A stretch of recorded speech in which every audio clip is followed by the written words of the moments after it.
17/10/2023 writ petition number 4476 of 2002 Jagannath D होले विरुद्ध state of Maharashtra हा निर्णय जो आहे तो हायकोर्टचे माजी न्यायाधीश मार्ला पार्ले आणि A.S.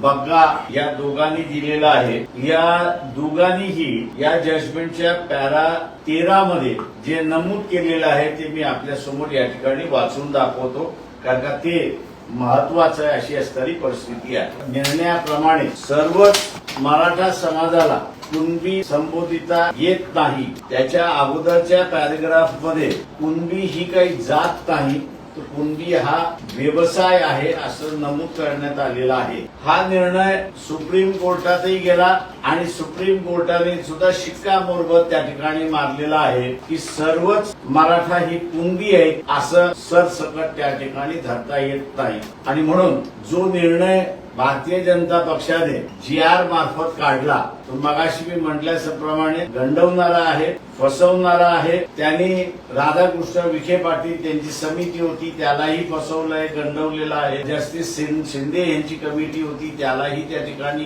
गंडवलेलं, फसवलेलं आहे। जरांगे पाटील आंदोलनात बसले होते, सगळे कार्यकर्ते त्यांना असताना फसवलेलं आहे, गंडवलेलं आहे अशी असणारी परिस्थिती आहे। जेव्हा सुप्रीम कोर्टाने असं म्हटलेलं आहे की सर्वच मराठ्यांना कुणबी म्हणून आपल्याला संबोधता येत नाही, त्यावेळेस हा GR बेकायदेशीर आहे, कायद्याला धरून नाही, एका इस्टॅब्लिश निर्णयाच्या विरोधात आहे। आणि म्हणून जो काही आनंद मराठा समाज व्यक्त करतोय तो क्षणिक आहे असं मी त्या ठिकाणी मानतो।